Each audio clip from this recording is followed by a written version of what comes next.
Sir ಇದು ಜಾತಿ ಗಣತಿ ವರದಿ ಆಕ್ಚುಲ್ ಆಗಿ 10 ವರ್ಷ ಕೆಳಗಡೆ ಮಾಡಿದ್ದಾರೆ. ಆ ವರದಿನ ಸಬ್ಮಿಟ್ ಮಾಡೋದಕ್ಕೆ 10 ವರ್ಷ ತಗೊಂಡಿದೆ. ಈ 10 ವರ್ಷದಲ್ಲಿ ಸಾಕಷ್ಟು ಬದಲಾವಣೆಗಳು ಆಗಿದೆ. ಇವರು ಈಗ ಕೊಟ್ಟಿರೋಂಥ ವರದಿನಲ್ಲಿ ಈ ಒಂದು ವರ್ಗದ ಓಲೈಕೆಗೋಸ್ಕರ ಒಪ್ಕೊಳ್ಳಬೇಕು ಅಂಥೇಳಿ ಸಿದ್ದರಾಮಣ್ಣವರು ಹೇಳ್ತಿದ್ದಾರೆ.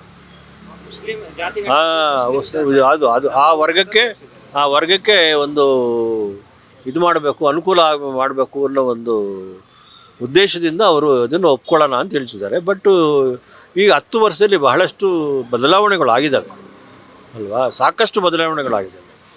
1 ವರ್ಷಕ್ಕೆ ಎಷ್ಟೋ ಬದಲಾವಣೆಗಳಾಗ್ತವೆ, 2 ವರ್ಷಕ್ಕೆ ಎಷ್ಟೋ ಬದಲಾವಣೆ.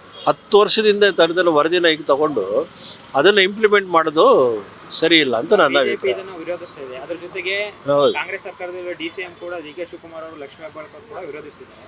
ಆದರೂ ಸಿಎಂ ಅವರು ಪಟ್ಟು ಬಿಡದೆ ಮಾಡ್ತಿದ್ದಾರೆ. ಅಲ್ಲ, ಈಗ ಲಕ್ಷ್ಮೀ ಹೆಬ್ಬಾಳ್ಕರ್ ಅವ್ರ ಉದ್ದೇಶ ಏನಪ್ಪಾ ಅಂದರೆ ಅವರ ಲಿಂಗಾಯತರಲ್ಲಿ ಸಾಕಷ್ಟು ಬದಲಾವಣೆಗಳಾಗಿದೆ, ಅದನ್ನು ಇವನು ಕರ್ನಾಟಕ ತಗೊಂಡಿಲ್ಲ ಅಂತ. ಡೆವಲಪ್ಮೆಂಟ್ ಆಗಿದೆ ಲಿಂಗಾಯತರಲ್ಲಿ, ಇವರು ಲಿಂಗಾಯತ ಸ್ವಲ್ಪ ಕಮ್ಮಿ ತೋರಿಸ್ತಾ ಇದ್ದಾರೆ.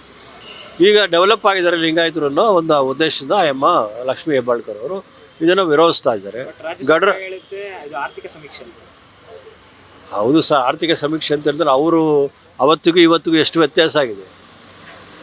ಅವತ್ತಿನ ರೂಪಾಯಿ ಬೆಲೆ ಹೇಳೋ ಹೆಂಗಿತ್ತು, ಇವತ್ತಿನ ಬೆಲೆಗಳು ಹೆಂಗಿದೆ ಅದು ನಾವು ಲೆಕ್ಕ ಹಾಕ್ಬೇಕಲ್ಲ. ಇವಾಗ ನೋಡಿ, ಒಂದು ಕಾಫಿ 10 ವರ್ಷದ ಕೆಳಗಡೆ 8 ರೂಪಾಯಿ 10 ರೂಪಾಯಿ ಸಿಗ್ತಾಯಿತ್ತು. ಇವತ್ತು 18 ರೂಪಾಯಿ 20 ರೂಪಾಯಿ ಕಾಫಿ ಆಗಿದೆ. ಯಾವ ಅಂಗಡಿ ಕಾಫಿ ಹೋಗಿ 15 ರೂಪಾಯಿ 20 ರೂಪಾಯಿ ಆಗಿದೆ ಕಾಫಿ ಬೆಲೆ. ಎಷ್ಟು ವ್ಯತ್ಯಾಸ ಆಯಿತು. ಅದೇ ಥರ ಪ್ರತಿಯೊಂದು ಬೆಲೆಗಳು ಏರಿದ್ದಾವೆ. ಪೆಟ್ರೋಲ್ ಬೆಲೆಗಳು ಏರಿದ್ದಾವೆ, ಇದೇ ಆಗಿದೆ, ಅಕ್ಕಿ ಬೆಲೆ ಏರಿದ್ದಾವೆ. ಇವೆಲ್ಲ ಇದೆ ವಿರೋಧ. ಇದನ್ನು ಒಂದೇ ರೀತಿಲಿ ಯಾವುದೋ ಒಬ್ಬರನ್ನ ಓಲೈಸೋದಕ್ಕೋಸ್ಕರ ಮಾಡೋದು ತಪ್ಪು. ಇದು ನನ್ನ ಅಭಿಪ್ರಾಯ. ಮುಸ್ಲಿಂ ಪರವಾಗಿದೆ ಅಂತೀರಾ ಕಾಂಗ್ರೆಸ್ ಸರ್ಕಾರ? ಮುಸ್ಲಿಂ ಪರವಾಗೇ ಇದೆ ಸರ್, ಇದು ಪರವಾಗಿ. ಅದಕ್ಕೋಸ್ಕರನೇ ಇವರು ಸಿದ್ದರಾಮಯ್ಯನವರು ಒತ್ತಾಯ ಮಾಡ್ತಾ ಇರೋದು ಅದಕ್ಕೋಸ್ಕರನೇ ಸರ್. ನೀವು ಜಾತಿ ಗಣತಿ ಪರವಾಗಿದ್ದೀರಾ ವಿರೋಧವಾಗಿದ್ದೀರಾ? ಸದ್ಯಕ್ಕೆ ಜಾತಿ ಗಣತಿ ಮಾಡಬೇಕು, ಬಟ್ ಈ ವರದಿನ ನಾವು ಅಕ್ಸೆಪ್ಟ್ ಮಾಡೋಕ್ಕಾಗಲ್ಲ. ಈ ವರದಿ ವಿರೋಧಿಸ್ತೀವಿ. ಈ ಜಾತಿ ಗಣತಿ ಮಾಡಲಿ, ಫ್ರೆಶ್ ಆಗಿ ಮಾಡಲಿ, ಬೇಗ ಮಾಡಲಿ. ಅದು ವರದಿ ಸಬ್ಮಿಟ್ ಮಾಡೋದಕ್ಕೆ 10 ವರ್ಷ 20 ವರ್ಷ ತಗೊಂಡ್ರೆ ಪ್ರಯೋಜನ ಇಲ್ಲ.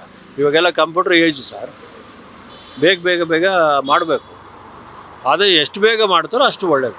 ಜಾತಿ ಸಮೀಕ್ಷೆ ಸಮಾಜ ನಿರ್ಮಾಣ ಮಾಡೋದು ದೊಡ್ಡ ಪಾತ್ರ ವಹಿಸುತ್ತೆ ಅಂತ ರಾಜ್ಯ ಸರ್ಕಾರ ಹೇಳಿದೆ. ಇದ್ರ ಬಗ್ಗೆ ನಿಮ್ಮ ಅಭಿಪ್ರಾಯ? ಹೌದು ಸರ್, ಕೆಲವೊಂದು ಜಾತಿಗಳು, ಹಿಂದುಳಿದ ಜಾತಿಗಳು ಇದ್ದಾರೆ. ಕೆಲವೊಂದು ಎಷ್ಟೋ ಜಾತಿಗಳಲ್ಲಿ ಇನ್ನೂ SC ST ತಗೊಳ್ಳಿ, ತುಂಬಾ ಇನ್ನೂ ಹಿಂದುಳಿದಿದ್ದಾರೆ. ನಾವು ಹೇಳ್ತೀವಿ ಎಷ್ಟೆಲ್ಲ ಇದ್ದಾರೆ, ಮುಂದುವರಿದ್ವಿ, ಹಂಗೆ ಮಾಡಿದ್ವಿ, ಅವ್ರಿಗೆ ಇದು ಮಾಡಿದ್ವಿ ಕೂಡ ಇನ್ನೂ ಅವರು ಉಳ್ಕೊಂಡಿದ್ದಾರೆ. ಅಲೆಮಾರಿಗಳು ಎಷ್ಟು ಜನ ಇದ್ದಾರೆ, ಅವರಿಗೆಲ್ಲ ಒಂದು ವ್ಯವಸ್ಥೆ ಆಗಬೇಕು ಅನ್ನೋ ಉದ್ದೇಶದಿಂದಲೇ ಇದು ಮಾಡಬೇಕು. ಈ ವರದಿನ ತಿರಸ್ಕರಿಸ್ತೀವಿ ಅಷ್ಟೇ ಸರ್. ನಮಸ್ತೆ, ನಿಮ್ಮ ಹೆಸರು? ನಮಸ್ತೆ, ನಾವು ದ್ವಾರಕನಾಥ್ ಅಂದ್ಬಿಟ್ಟು. ನಿಮ್ಮ ಅಭಿಪ್ರಾಯ ಏನು ಸರ್? ನಮ್ಮ ಅಭಿಪ್ರಾಯ ಹೇಳಬೇಕು ಅಂದರೆ, ನಮ್ಮ ಸ್ನೇಹಿತರು ಹೇಳಿದಾಗೆ 10 ವರ್ಷಕ್ಕೆ ಮುಂಚೆ ಮಾಡಿದ್ವಿ, ಇವತ್ತಿಗೂ ಭಾಳ ವ್ಯತ್ಯಾಸಗಳಿದೆ. ಅದನ್ನು ಇವರು ಸರಿಯಾಗಿ ಪರಿಶೀಲಿಸಿ ಮಾಡಿ ನಿಜವಾದಂಥ ಏನಿದೆ, ಎಷ್ಟು ಜನ ಇದ್ದಾರೆ ಅಂತ ತಿಳಿಸ್ಬೇಕು ಜನಗಳಿಗೆ. ಅದು ನಮ್ಮ ಒಂದು ಉದ್ದೇಶ ಅಂತ ನಾನು ಹೇಳೋದು. ಜಾತಿ ಗಣತಿಯಿಂದ ಸಮಾಜ ನಿರ್ಮಾಣ ಆಗ್ತದೆ ಆ ಥರ ಅದೆಲ್ಲ ಆಗೋದು ಸ್ವಲ್ಪ ಇದೆ, ಕಷ್ಟ ಇದೆ, ಇಲ್ಲ ಅಂತಲ್ಲ. ಆದರೆ ಏನಿದೆ ಅಂತ ಜನಗಳಿಗೆ ಗೊತ್ತಾಗಬೇಕಲ್ಲ, ನೀವು ರಿಯಾಲಿಟಿ ಏನು ಅಂತ. ಅದು ಇಂಪಾರ್ಟೆಂಟ್ ನನ್ನಲ್ಲಿ. ಡಿ.ಕೆ. ಶಿವಕುಮಾರ್ ವಿರೋಧ ಮಾಡ್ತಿದ್ದಾರೆ. ಅಲ್ಲ, ಅದು ಅದು ಅವ್ರವ್ರಿಗೆ ಸಂಬಂಧಪಟ್ಟಿದ್ದು, ವಿರೋಧ ಪರ ಅಂತಲ್ಲ. ನಮ್ಗನ್ಸಿ ನಾವು ಹೇಳ್ತಾ ಇದ್ದೀವಿ ಅಲ್ವಾ. ಪ್ರಬಲ ಸಮುದಾಯ ಲಿಂಗಾಯತ ಮತ್ತು ಒಕ್ಕಲಿಗ ಸಮುದಾಯ. ಹೌದು, ಸರಿ ಸರ್. ಅದು ಅವ್ರ ವಿರೋಧನ ಅವ್ರವ್ರು ಇದಕ್ಕೆ ನೋಡ್ಕೊಂಡು ಇದು ಮಾಡ್ತಾರೆ.